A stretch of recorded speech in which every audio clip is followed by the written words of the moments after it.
I had a question where a viewer has asked, how do you put in gradient on text? So I'm going to walk you through how to do that in this Kittl tutorial. So here I am in my main page here. I've got my Merch by Amazon t-shirt template set up. So this is my artboard size of 4,500 by 5,400. And there's a little text tool down at the bottom that I can click, or there's a text tool on the left that I can click. So when I click that, I get an option now to insert a bunch of text. I have different templates that I can use. I can add a paragraph, or I can add a headline. I'm just going to keep it simple in this video. I'm going to click Add Headline.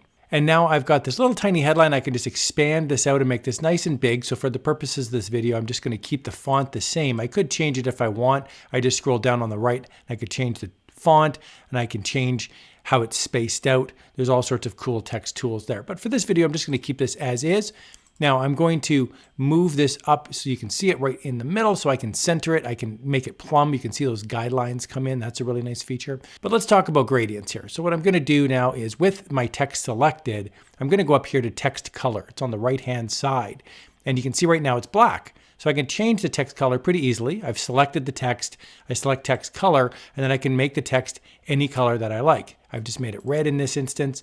I can click here, text color, and I can make it a darker red or even a blue. There's a whole color palette here along the bottom. So it's pretty easy to change the color of the text. But how do we make it a gradient color? So with the text selected, I'm going to go here to text color. I'm going to click on it. So you'll notice here it says solid color. And when I click on solid color, I can actually change it now to a gradient. So I can change it to a linear gradient. And when I do that, it's going to make the top one color and the bottom a different color. You can see the two colors here at the top. I've got blue. If I change blue, so I select, I'm clicking on the blue, and I change it, for example, to red, you'll see now it changes. I'm going to click the black. You'll see that's now highlighted, and I'll change that, for example, to green, and that now changes this. So how do you get it to move from left to right? You simply change the angle here. So instead of 90 degrees, I'm going to type in, say, 45 degrees. And we'll notice now you'll see a 45-degree angle. So if I change it to 0, there's a straight line right up and down right here. So this now goes red on the left and green on the right. So 0 is really sort of the base default. Whatever you put for your left color will be on the left side. Whatever you put on the right color will be on the right side. Now, if you wanted to flip that, all you need to do is type in 180, and that would simply pivot this. So now the green color is on the left and the red is on the right.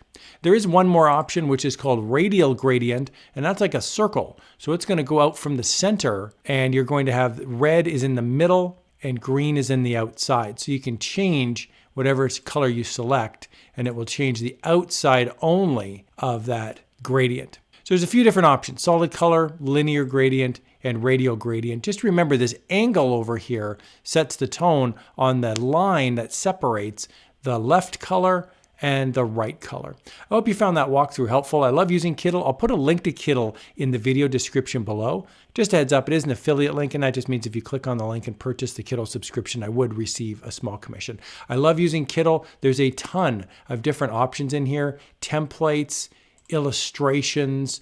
The list is really endless on what you can do here inside of Kittl. It's a really, really awesome tool.